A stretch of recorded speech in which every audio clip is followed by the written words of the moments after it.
Fíjate que tuvimos una experiencia de mucho miedo y ahí nos dimos cuenta de que no estamos preparados para el contacto. Había un sonido metálico súper fuerte rodeando el campamento.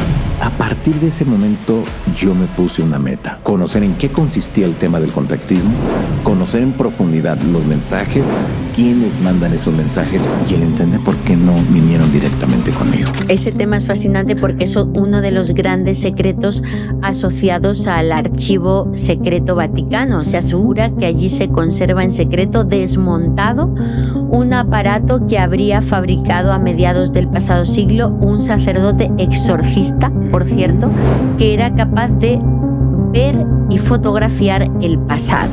Donato Cervantes fue un contactado muy importante del Perú, que a él los extraterrestres le reconstruyeron un brazo y dice que llegó el momento que sintió como un calor recorría su brazo.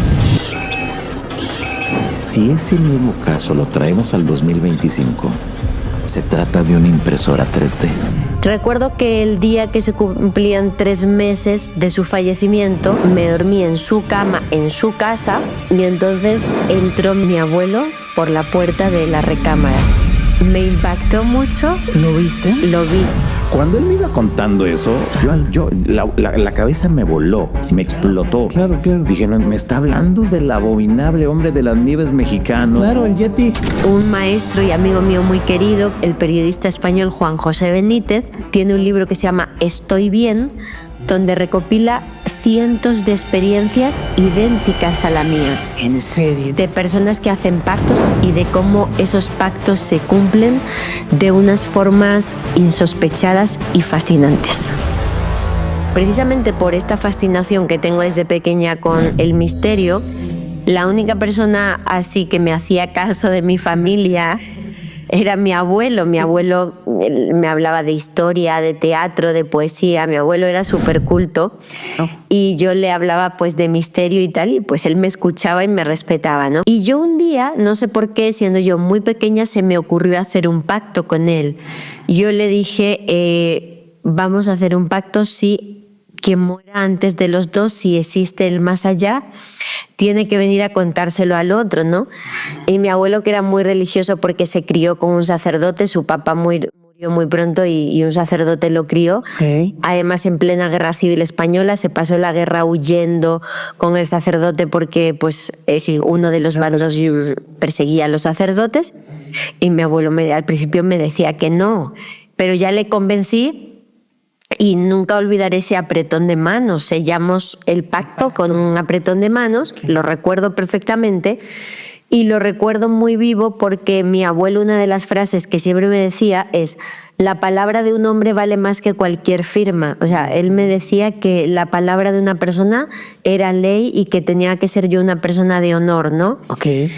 Y cuando mi abuelo falleció, años después de ese pacto, vino a mi memoria el pacto. O sea, ¿Habías sido de niña cuando te de hizo ese niña, pacto? y mi abuelo murió teniendo yo como 13 años, ya en los inicios de la adolescencia, y me viene a la mente ese pacto, ¿no?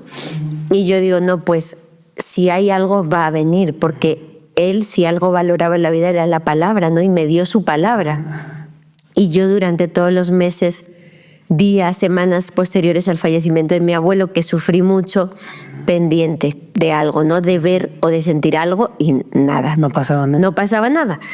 Recuerdo que el día que se cumplían 3 meses de su fallecimiento, me dormí en su cama, en su casa, y me dormí llorando, y recuerdo que esa noche yo me despierto y veo una luz muy fuerte entrando como de la puerta. La luz venía de fuera, como si alguien estuviera accediendo por la puerta de casa y entrando, y con una luz muy fuerte. Recuerdo una luz impactante. Que invadía toda la casa. Una luz que invadía todo, y entonces entró mi abuelo por la puerta de la recámara. Me impactó mucho. ¿Lo viste? Lo vi. Llevaba como una chamarra, que yo la conozco, que es una chamarra que él se ponía los días de invierno de mucho frío, y tenía barba de varios días. Eso me llamó la atención porque él se afeitaba diario, él se rasuraba todos los días. No le gustaba la barba, y como si llevara un tiempo fuera, tenía un poco de barba. Entonces yo lo que recuerdo, yo no podía ni hablar, es que se sentó en la cama, yo recuerdo cómo se hundió la cama, me cogió de la mano y me dijo, o sea, sigo aquí, si te sigues acordando de mí, yo siempre voy a estar contigo. Me dijo eso, se fue y creo que me quedé dormida otra vez, porque yo desperté a la mañana siguiente, lo que recuerdo es despertar, levantarme y recuerdo que mi abuela, su viuda, mi abuelita María, estaban preparando el desayuno y estaban mis padres, ¿no? Porque desde que él fallece yo me quedo a dormir para que mi abuela no tenga miedo. ¿Qué? Entonces mis padres iban todas las mañanas a dar una vuelta para ver cómo estábamos. Y ya estaban ahí, yo les digo a mis padres, ¿no? Digo, me ha pasado algo. Y cuando yo iba a contar, mi abuela me dice, yo no sé qué te ha pasado o qué has estado haciendo esta noche que has prendido todas las luces de la casa. ¿Y tú no? Y ahí yo empiezo a llorar porque yo no lo he soñado. No lo he soñado. Ella me dijo, ¿has prendido todas las luces de la casa? Y yo ya dije, no. Y les conté mi experiencia, ¿no? Wow.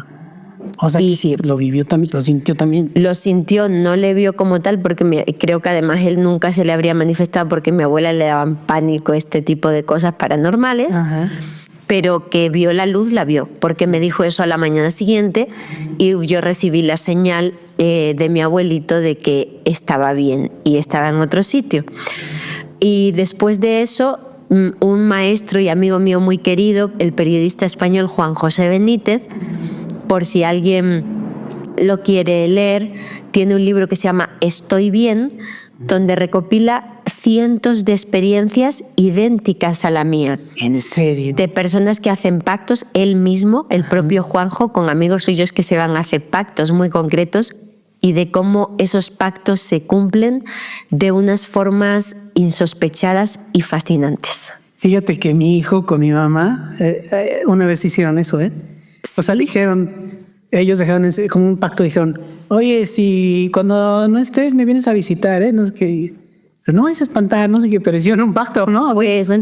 Pues fíjate, hay mucha gente que lo hace y ese libro de verdad yo lo recomiendo porque son cientos de personas que tienen estas visitas y por eso el libro se llama Estoy bien, porque el mensaje de todos ellos es estoy bien, al otro lado se está genial, uno hace lo que quiere, uno se dedica a lo que le apasiona. Okay. Y te cuento un segundo pacto que hice hace poco. A ver. Hace menos de un año falleció una prima muy querida para mí, además muy joven y de forma muy repentina. Amparo ha sido un mazazo y sigue siendo un mazazo muy fuerte para mi familia. Yo estaba aquí en México, yo no pude ir al funeral de Amparo y aquel día, delante de Johanan, yo le hice un pacto. Yo le dije a Johanan, a mi esposo, digo, lo voy a decir en alto, digo, para que tú lo sepas y seas testigo de esto. Yo estaba devastada. Amparo, si estás bien, hoy yo no sé cómo ni por qué me tiene que llegar, yo tengo que escuchar la canción Chiquitita de ABBA. Okay. Que a ella y a mi madre y a todas las mujeres de mi familia le gusta mucho. Dije, si estás bien, de verdad, hazlo por mí, porque necesito saber que estás bien. Salimos a dar un paseo para despejarme por la calle Madero, en el centro histórico de la Ciudad de México. Estamos paseando por la calle y ya ves que están las personas que tocan canciones, los del... Y viene uno y se para delante de mí y me empieza a tocar. ¿Y qué canción crees que me tocó? Chiquitita. Chiquitita de ABBA. Tuve mi señal de que ella está bien. A partir de una experiencia que yo tuve, fue que me cambió mi panorama del tema contactista. A partir de ese momento, yo dije, aquí hay que investigar. Aquí hay que ver cómo funciona este aspecto del contactismo. ¿Y qué experiencia fue esta? Mira, en el 2014, en el mes de noviembre, me invitan a dar una conferencia en un congreso muy importante del Perú. Entonces, ya estando allá, en Lima, llega un joven y me dice, oye, ¿usted es Johanan Díaz? Sí, yo soy. Tengo un mensaje para usted. Lo voy a resumir para no hacerlo muy largo. Sí. Entonces, le digo, sí, soy yo. Mire, pues fíjese que anoche yo ya estaba a punto de dormirme. Yo no sé de su trabajo, no lo conozco apenas ahora que está usted aquí en el Congreso. Anoche estaba a punto de dormir, estaba en mi recámara, de repente se abre la puerta, veo la silueta de una persona, de un hombre, en el marco de la puerta. Atrás de él había una luz muy intensa que no me dejaba ver el rostro ni cómo estaba vestido, y me dijo que le tenía que dar este mensaje. Y el mensaje consiste en que le habló de mi vida privada. Le habló de cosas que yo no le había contado a nadie. Y me daban las soluciones. Y me hablaron de mi vida profesional y me dijeron: no tengas miedo, nosotros te ayudaremos, nosotros estaremos ahí. Ay, yo dije, ¿y eso qué? O sea, no es la que me dice al momento. Dije, ¿y eso qué? ¿Cuál es la importancia? ¿Qué rollo? Ella, no, hasta ahí se quedó. Bueno, luego me voy a dar unas conferencias a Bolivia. Y en La Paz, Bolivia, me invitan, bueno, como parte de la promoción de las conferencias, me llevaron al programa de radio más escuchado de las mañanas de Bolivia. No. Pues yo llego, empiezo a hablar del fenómeno ovni, lo normal, pues, en una entrevista, ¿no?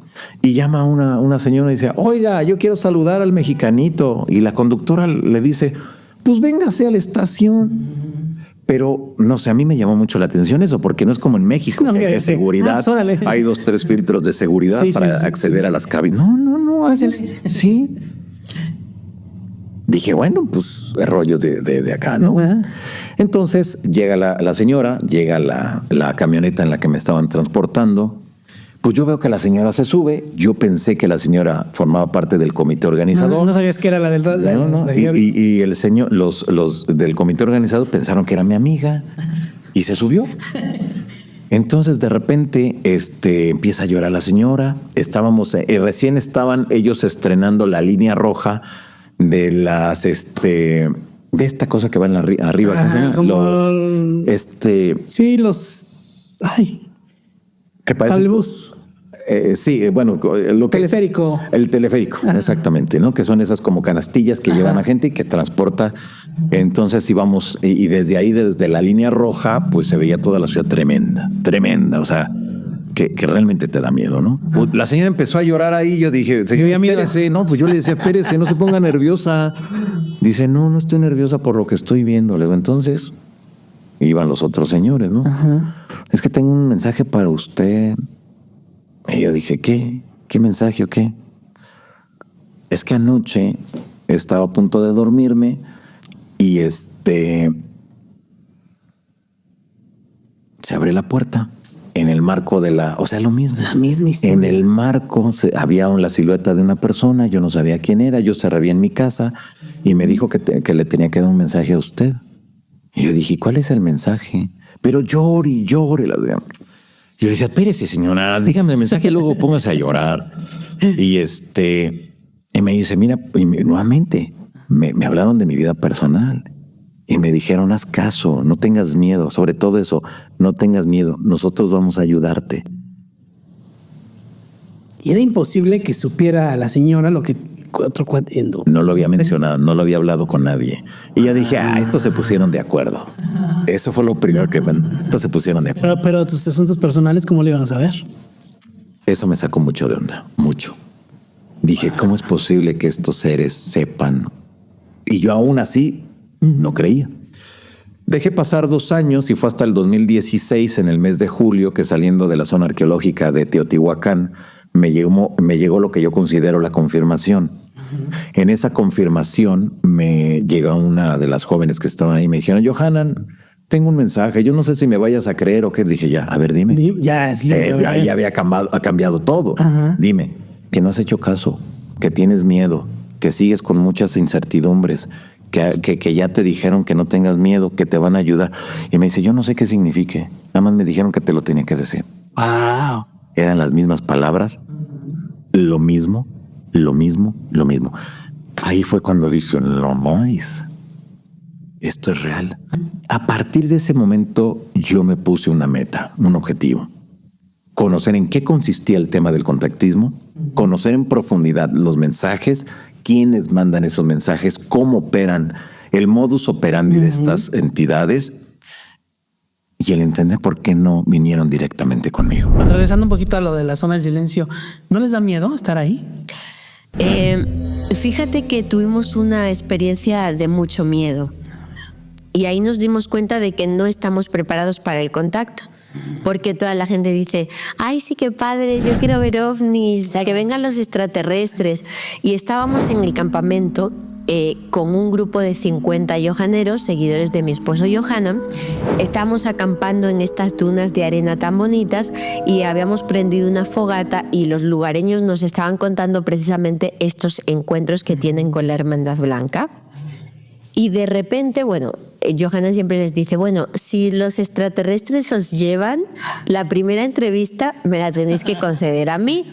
Y ellos sí, por supuesto, riéndose, saltando, brincando por las dunas. Y de repente, ahí en mitad de la noche, las dunas de arena comenzaron a prenderse. ¿Cómo crees? A iluminarse, de verdad. Y es la nada, no hay energía eléctrica, no hay internet. ¿Pero que era fuego? Eran como de color verde, como si desde abajo, era desde abajo, como que le venía una luz desde abajo y se prendieron de color verde. Nos quedamos súper mega impactados. Claro. Hay una única foto del momento que te la voy a poner por aquí, que solo se aprecia si le metemos filtros, pero vas a ver que la duna está iluminada y que no sabemos por qué. Y en esos momentos, de las 60 o 70 personas que allí estábamos, hubo lloros, gritos, ataques de ansiedad, ataques de pánico, la gente metiéndose como loca en las casas de campaña, gritando. O sea, les afectó. Les afectó. Yo me di cuenta ahí y son gente apasionada del tema ovni que están aquí para vivir una experiencia. Sí, viene. Y han entrado en pánico. Y yo también estaba, pero asustadísima. Digo, si nosotros estamos asustadísimos, imagínate una persona que no le interesa para nada este tema y que mañana dice la NASA, hemos encontrado vida. Sí, se van a presentar aquí, ¿no? Fin del mundo, o sea, yo creo que se formaría una muy gorda a nivel mundial, porque la gente, yo creo que los hospitales, o sea, ataques de pánico, porque yo lo viví ese día. Y eso que a ti te apasiona el tema. Y me apasiona el tema. De hecho, de todas esas personas solo hubo 2 que salieron hacia adelante, hacia las dunas, a ver qué. Johanan y otro señor. ¿Y qué vieron? No, yo agarré a Johanan. ¿No lo dejaste ir? No, precisamente porque sé que hay personas que han tenido muchos problemas de salud claro, por acercarse a esto. O sea, que él podría haber seguido, pero yo le dije, piénsatelo, ¿no? Y ahí cesó el fenómeno y ya pues no hubo posibilidad de ir hacia allá, ni fuimos. Pero que nos dimos cuenta que no estamos preparados para el contacto y que hemos vivido momentos de mucho miedo, sí. Y eso que ustedes están buscando eso. Así es, y nos ha pasado otra cosa que me aterrorizó mucho en la zona del silencio. El campamento, ponemos las casas de campaña en forma de círculo. ¿Como protección? Como protección, y porque a veces, como son dunas de arena muy finitas, si se levanta el aire, o sea, se forman remolinos y todo, y nos protegemos entre nosotros. Una noche que se formó un remolino muy grande y estábamos al interior de las casas de campaña, había un sonido metálico súper fuerte rodeando el campamento, como si estuviéramos al interior de una fundidora o de un lugar donde arreglan carros y golpes. ¿Golpes? Y a veces los escuchaba por aquí y a veces por acá, o sea, estaba girando alrededor de nosotros.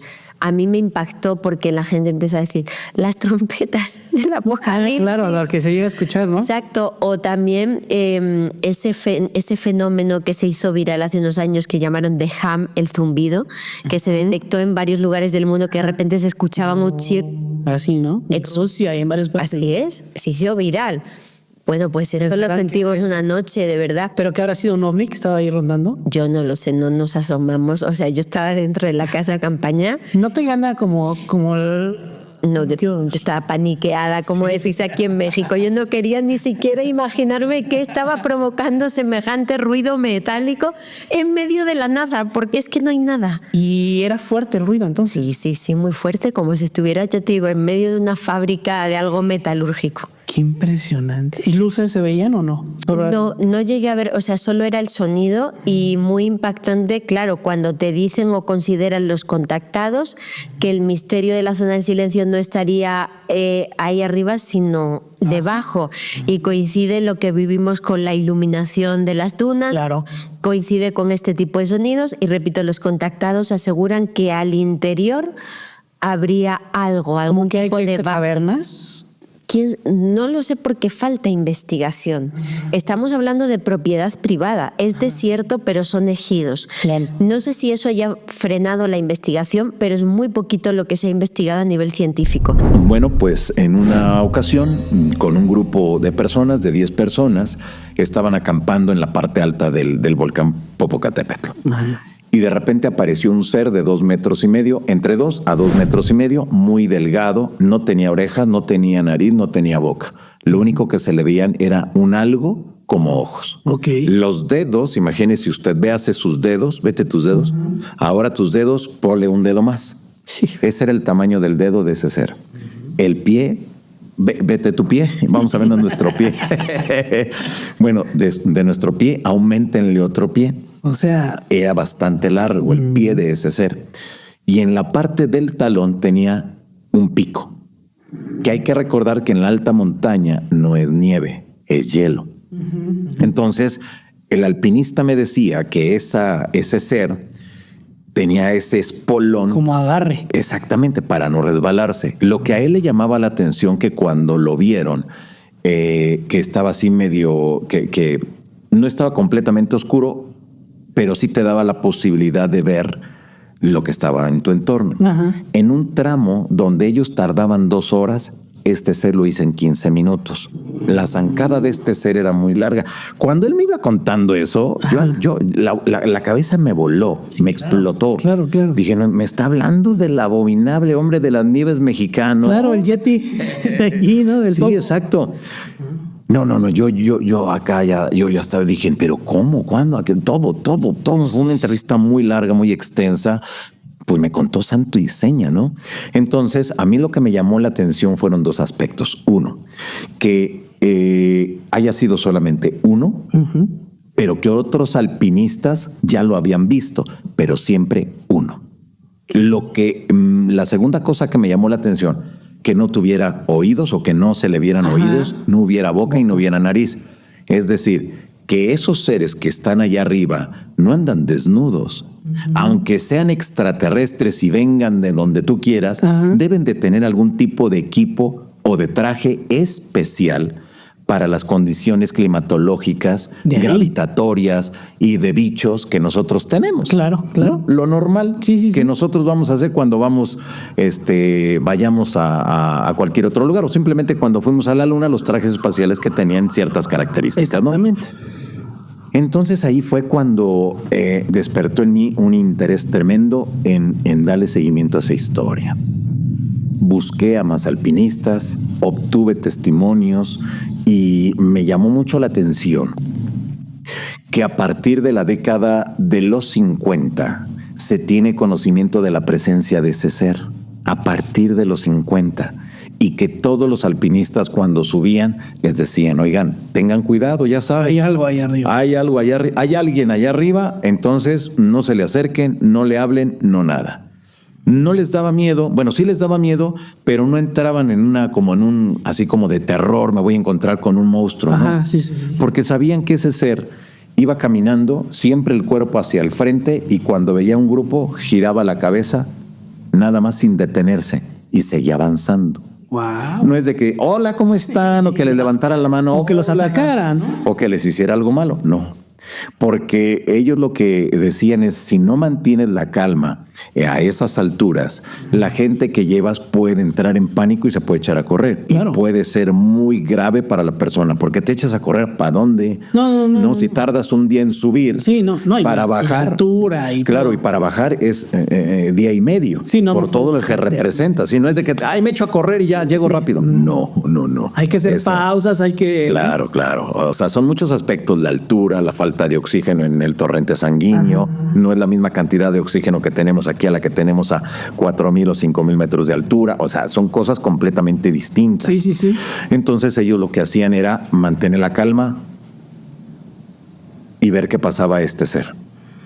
Y cuando pasaba, estar todos relajados y ya cuando estaba lejos, bueno, empezar a hacer ellos comentarios, pero dice que sí se vivía un momento muy tenso. Claro, y lo ve mucha gente. No sabías, no sabías qué era eso que estaba ahí, no sabías qué intención tenía, pero se quedó ahí.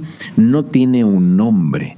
Cuando yo esta historia la publiqué en mi columna en el periódico El Gráfico, bueno, fue de verdad un caos en ese momento, porque sale la historia, se publica en un punto en que el volcán estaba a punto de reventar. Entonces, imagínate, tienes en tendencia el volcán y de repente sale la historia de este ser muy alto.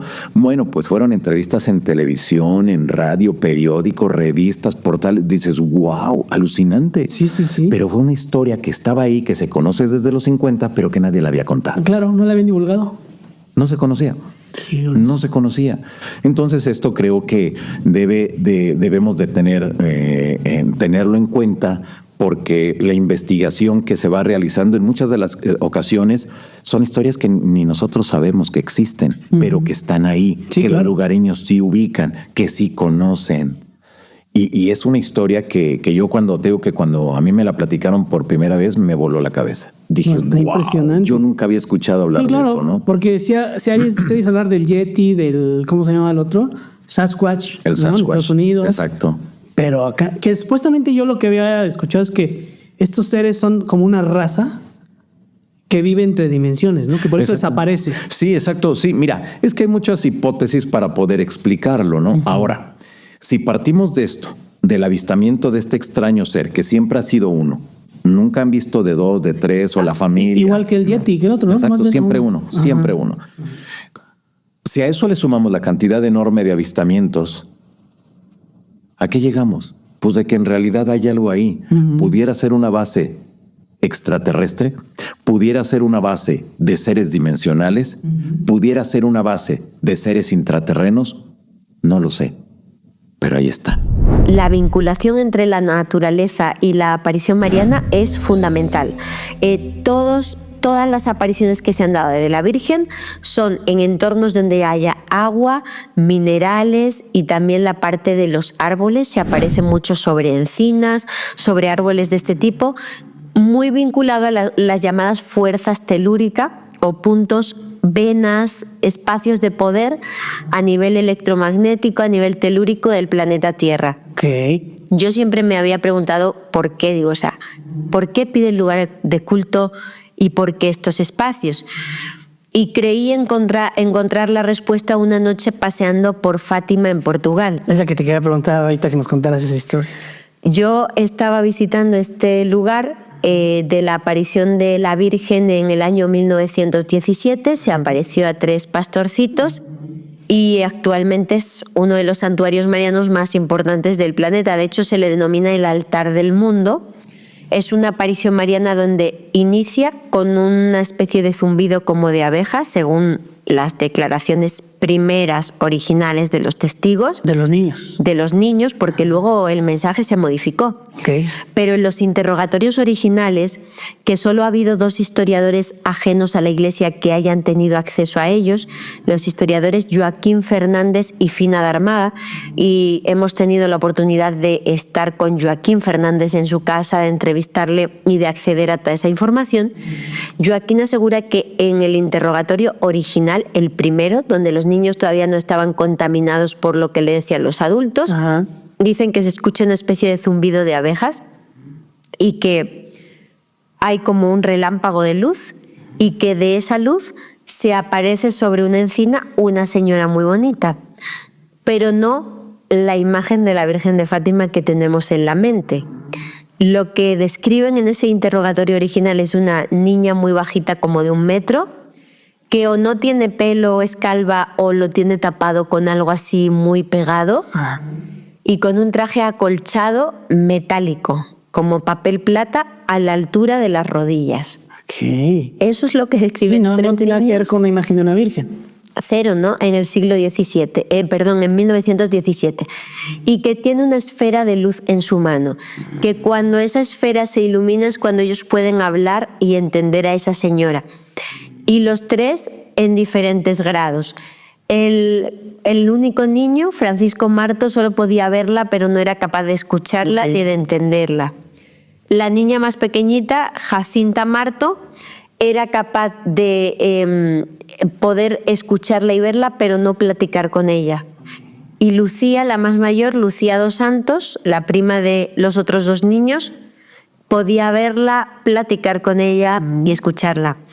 Y todo eso, obviamente, cuando la Iglesia accede a esa información, lo modifica, dice cómo la Virgen va a mostrar las piernas, o sea, inviable. Bajamos el vestido y cómo la Virgen va a tener una esfera de luz, o sea, se convierte en el Inmaculado Corazón de María con el rosario que porta la Virgen de Fátima en la actualidad. Que modifican toda la realidad de cómo fue. Totalmente. Y todo inicia con ese relámpago de luz. Ajá. Y la señora le dice que durante los 6 meses consecutivos va a estar apareciéndose, que les va a entregar diferentes mensajes y que el último día, el 13 de octubre de 1917, va a hacer un milagro multitudinario para que todos les crean. Okay. Llega el 13 de octubre de 1917 y ese día es de mucha lluvia en Cova de Iría, en Portugal, lluvia torrencial. Había más de 40.000 personas congregadas en el lugar de la aparición y la gente tenía la ropa empapada por la lluvia. Claro. En un momento dado aparece como un disco luminoso, lo describen como una esfera de luz a muy baja altura, que desprende tal calor o radiación que se produce el secado instantáneo de la ropa de la gente y el descenso de una sustancia blanquecina como un polvo que en el argot ufológico se denomina cabello de ángel. O sea, eso pasa, es muy seguido. Pasa en algunos casos. Si quieres, ahorita te cuento uno muy fuerte que detecté y que conozco de cerca, y que al contacto con esa sustancia la gente se recupera de sus problemas. En los libros de Joaquín Fernández aparecen nombre y apellidos de las personas que experimentaron instantáneamente esa bendición al contacto con ese objeto que hoy día se conoce como el milagro del sol, que el sol danzó en Fátima. Si esto hubiera pasado, el planeta no lo habría explotado, te habría aparecido. Pero no la energía que había estado ahí. No fue el sol, fue un objeto volador no identificado que se apareció y que cerró el ciclo de una de las apariciones marianas más importantes del mundo. Entonces ahí ya encontramos el vínculo ufológico y me preguntabas, ¿por qué? ¿Qué me pasó allí? Estábamos paseando por Fátima una noche y yo, que no soy sensitiva y que soy como muy racional, empiezo a notar como una vibración, ¿no? Como que se me empieza a acelerar el pulso, como unas palpitaciones. Johanna, mi esposo, igual. ¿Y qué nos Sí, ¿y qué nos está pasando? O sea, ¿qué está pasando? Acabamos de cenar, nos habrá sentado mal la cena. Bueno, pues vamos a dar un paseo, vamos al santuario a ver qué hay, ¿no? Y el santuario está cerrado como tal, no ves, tienes que acceder, ¿no? A esa explanada grande. Y accedimos por la parte en la que hay un trozo del muro de Berlín que llevaron y expusieron allí en Fátima. Y cuando entramos, nos quedamos impactados porque eran cientos de personas, era un mar de personas con veladoras, o sea, era un mar de lucecitas, de personas rezando el rosario al unísono. Y nosotros notábamos un temblor y una vibración en el cuerpo y yo miré a Johanna y yo le dije, yo creo que acabo de comprender por qué piden el lugar de culto. Claro. Digo, porque nosotros estamos notando ahora mismo una energía que están generando estas cientos de personas rezando el rosario al unísono y como estamos en un punto telúrico posiblemente donde se aparece esa entidad, sí, no sé, es como una antena que genera o amplifica esta energía y le sirve a esa inteligencia que hay tras el fenómeno ovni o las apariciones marianas, no sé para qué. A lo mejor es eso del yin y del yang y de que el universo y la tierra hay seres buenos, malos y que tiene que haber un equilibrio y estos puntos cuando la gente reza y se genera esta energía, ¿servimos al bien? No lo sé. Hay una vibración ahí de tanta Había una energía y me di cuenta que el rosario es poderoso. Me di cuenta que es real la frase de el que fuera exorcista jefe del Vaticano, el padre Gabriel Amorth. Él decía que el rosario es el arma más poderosa que hay de lucha contra el mal. Y yo aquel día me di cuenta, reflexioné mucho, ¿no? Digo, es que esto es más que una oración, como es una repetición. Es un mantra. Es un mantra. Es una mantralización, es un mover energía, ¿no? Me impactó mucho esa experiencia y reflexioné mucho sobre por qué piden ¿Por un qué lugar. piden eso? ¿Por qué piden edificar ahí iglesias para que la gente se reúna? Así es. Oye, quisiera que habláramos ahorita de los contactados. Uy, un súper tema. Sí, y de hecho me estabas contando ahorita fuera de cámara de un personaje peruano que, bueno, un hombre. Así es. De Donato Cervantes. Donato Cervantes fue un contactado muy importante del Perú, que a él los extraterrestres le reconstruyeron un brazo. Él se lo lastimó. Él era en su casa, estaba haciendo labores de mecánica, estaba con sus compañeros, estaban reunidos. Él va al baño, regresa y su puerta era de vidrio. Entonces, bueno, se rompe, se resbala, con su brazo le pega, se rompe el vidrio y queda atrapado entre el vidrio y los barrotes que tenía la puerta, pues queda atrapado el brazo, ¿no? Pues mucha sangre, él se desmaya, como pudieron lo llevaron al hospital y llegando al hospital se dieron cuenta que estaban cortados los tendones, venas, músculos, ligamentos, todo. O sea, y le dijeron, tenemos que amputar. Él no quiso, no dejó que lo amputaran. Voy a resumir la historia, claro, porque si no nos pasaremos aquí un mes entero hablando del caso. Y bueno, pues él no quiso, no se dejó. Le envolvieron el brazo como pudieron. Llegó el momento que sus hijos me han platicado en entrevistas que he tenido con ellos, que llegó el momento que el olor era muy intenso porque estaba podrido. Nada más le quedaron estos dos huesitos del brazo. Todo lo demás ya no había nada. Había partes ahí pegados como carnita y algo, pero pues ya no había nada, no había movimiento, pues no había nada, nada. Él todas las noches, don Donato, le pedía a los extraterrestres que le ayudaran, que lo sanaran. Pero ya había tenido contacto. Sí, él ya tenía el vínculo con estos extraterrestres. Y todas las noches él les pedía, él les decía, ayúdenme, no me dejen solo, no me abandonen. Todas las noches. Su esposa, lo que me cuentan sus hijos, que llegó un momento que decían, ya perdió la cabeza. Y no era para menos. Imagínate, tener a tu esposo o a un familiar en tu casa que era un olor tremendo, sí, ¿no? Podrido, que no podían estar tranquilos. Lo mandaron o él decidió subirse a la habitación que estaba en la parte superior para que el olor no se disipara en toda la casa. Y bueno, pues llegó el momento en que le dijo a su familia, ya me tengo que ir. Voy con mis amigos, los extraterrestres, y me van a poner un brazo nuevo. La esposa le dijo, bueno, pues vete, que vete con cuidado y mañana que regreses nos vamos directo al hospital para que ya te lo corten. Pues imagínate el impacto, ¿no? Sí. O sea, se va el señor. Llega a un punto donde lo citaron, palabras más, palabras menos, lo citan en la punta de un cerro, que era donde él tenía constantemente los encuentros con los extraterrestres. Y bueno, pues lo ponen, él dice que lo elevan más o menos a una altura de un árbol. Entonces le piden los extraterrestres que abra las manos. Pues él, como pudo, estiró la que estaba mal, la otra la puso normal y empezó a dar vueltas. Pero le dijeron que se tenía que quitar la ropa, o sea, completamente desnudo. Él lo hizo en medio de la noche.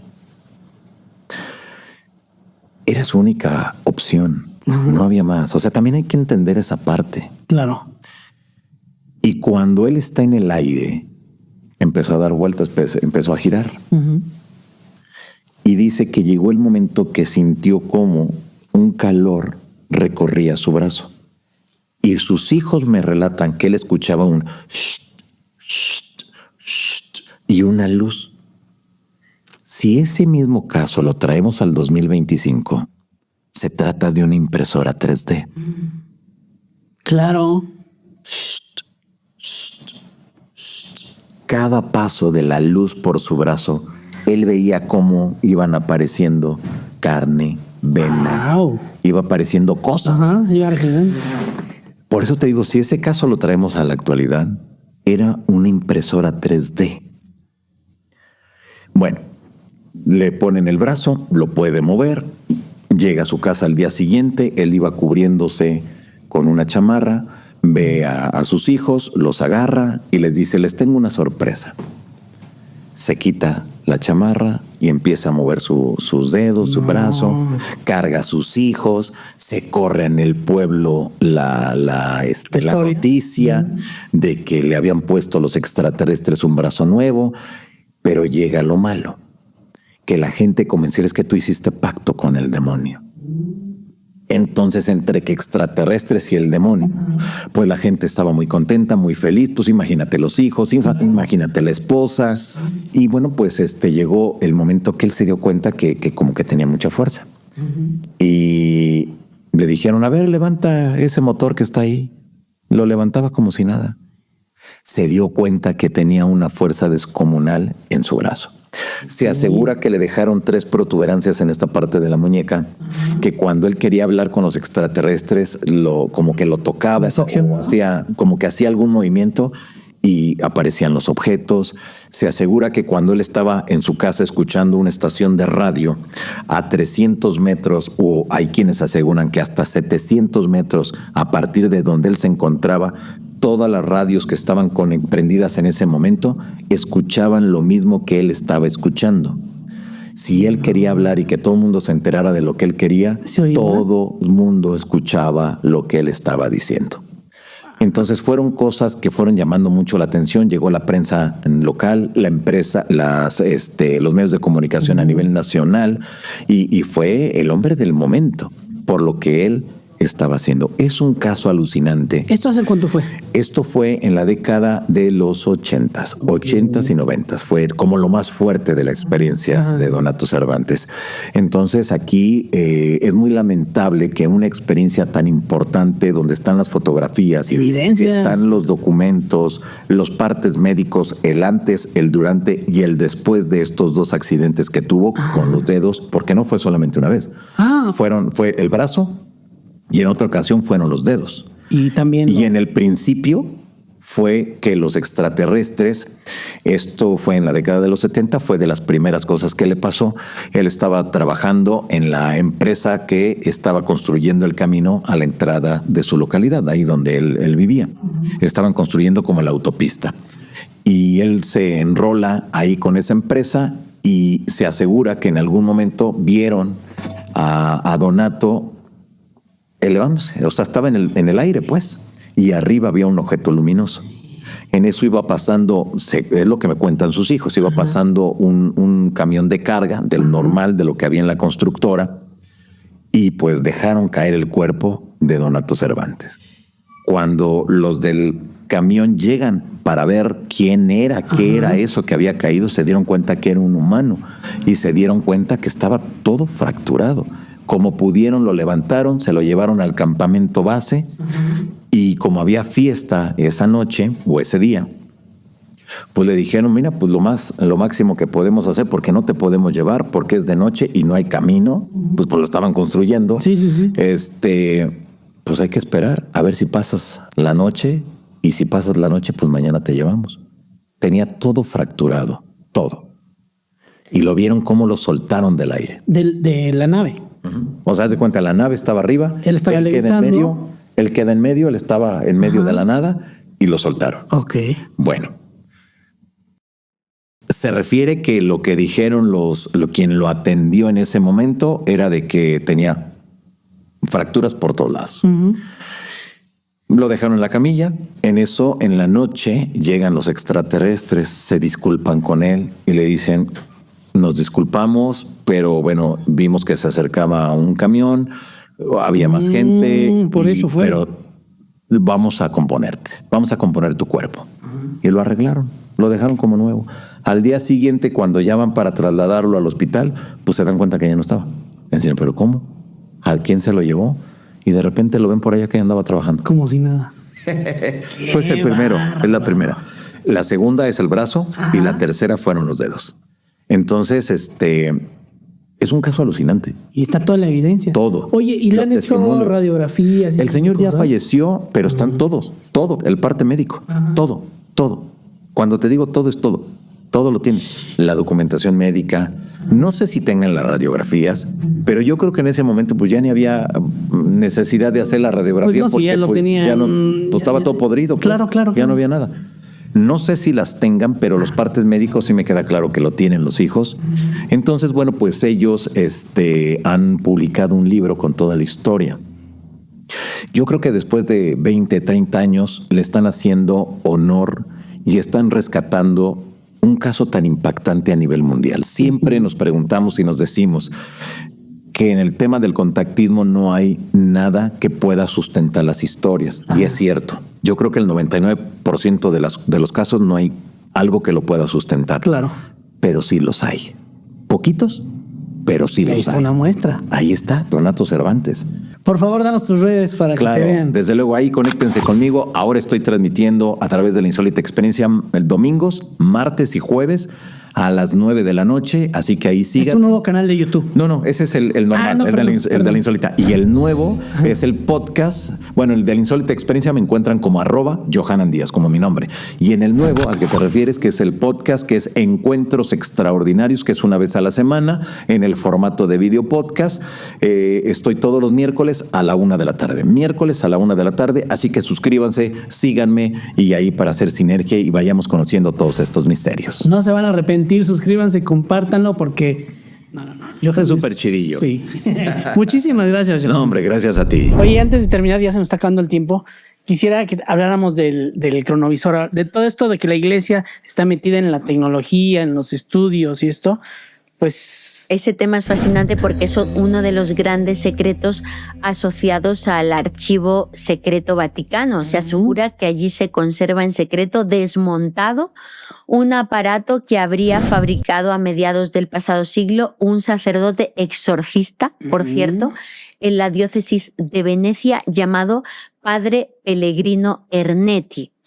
Este padre, destinado en la diócesis de Venecia, la historia cuenta, y es real, que pues en el siglo XX concede una entrevista al importantísimo medio italiano Il Corriere della Sera, afirmando que él, que era un experto en polifonía y en música antigua, uniendo, digamos, los conocimientos que tenía de música antigua a conocimientos por los que se había interesado de transcomunicación instrumental, psicofonías, que había conseguido crear un aparato que era capaz de ver y fotografiar el pasado.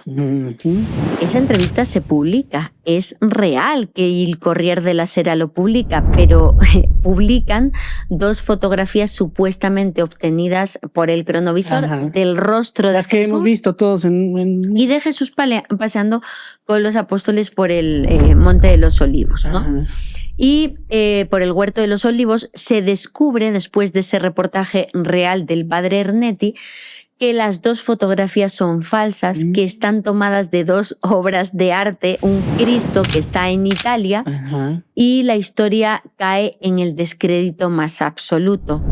Lo curioso de esto es que, aunque las fotografías sean falsas, el padre Ernetti fue, digamos, recibió un toquecito, una llamada de atención por parte del Vaticano, y jamás volvió a hablar de la cuestión públicamente, por mucho que le preguntaran. Sin embargo, existen amigos íntimos del padre Pellegrino Ernetti, como François Brun, un sacerdote francés que mantuvo durante toda su vida que el padre Ernetti tuvo que abandonar el proyecto por orden del Vaticano por los peligros que implicaba ese trabajo, pero que desmontó el cronovisor pieza por pieza y que tanto los documentos como el cronovisor lo guardó en una caja secreta de un banco de Suiza, que a la fecha el secreto del cronovisor seguiría vivo y el padre Pellegrino Ernetti, bueno, pues se vio obligado a silenciar su investigación. Y lo curioso de esto es que no estamos hablando de un cualquiera, estamos hablando de toda una autoridad universitaria en el campo de la música antigua. No era un cualquiera. ¿Podría ser que lo desacreditaron? que sí era real y lo desacreditaron para eso. Por supuesto, de hecho, bueno, pues tengo un gran amigo, un escritor español que se llama Javier Sierra, que tuvo la oportunidad de conocer al padre Ernetti al final de su vida. Javier descubre que Ernetti ha publicado un libro sobre otro tema diferente y se va a Italia a entrevistarlo, y cuando está ante él trata de preguntarle sobre el cronovisor y la mirada de terror del padre Ernetti fue muy grande, cortó la entrevista y ya no quiso continuar. Realmente tenía miedo de hablar, pero antes de que le llamaran la atención, llegó a hablar incluso con periodistas españoles de medios como El Periódico de Aragón, con los que Javier pudo hablar, y él claramente era otra persona. Decía, por supuesto, tengo la máquina, os la voy a enseñar, hablamos, y cuando recibe el toque de atención, se mete dentro de sí mismo, por así decirlo, se aleja del foco público y jamás volvió a mencionar el cronovisor en vida, nunca. Qué grueso. Es un tema fascinante y a la fecha pues sigue generando mucha polémica porque se asegura que en algún lugar descansa el cronovisor. Y a lo mejor ni está desarmado, ¿no? De hecho, incluso François Brun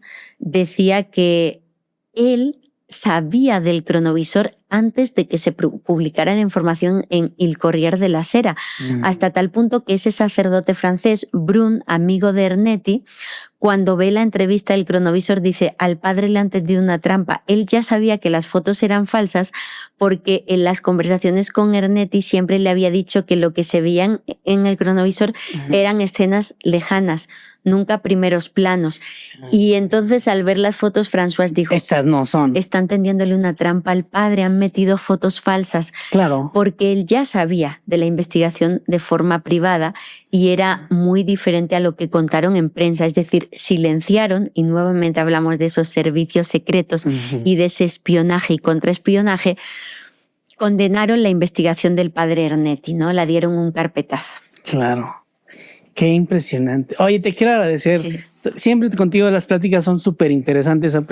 Yo en lo personal aprendo muchísimo y me encanta que nos hayas abierto las puertas aquí pues para venir. Sé que estás súper ocupada. Me encanta estar de verdad con vosotros. Pero la verdad te admiro demasiado y te felicito también por tu podcast que ha crecido cañón. Por favor, da tus redes. Digo, sé que mucha gente ya te sigue y todo, pero por favor. Muchas gracias. Pues me pueden seguir en Noche de Lluvia Podcast, tanto en YouTube como en Spotify. Cada martes estreno un episodio hablando de misterio con datos, con profundidad, muchas veces de tema religioso o espiritual, pero en general del mundo del misterio. Muchas gracias por ver este fragmento de lo mejor del podcast del Manoloide. Si te quedaste con ganas de más, checa el episodio completo, aquí te lo dejo. Y aprovechando, aquí abajo te dejo otras recomendaciones de nuestros episodios que también están buenísimas.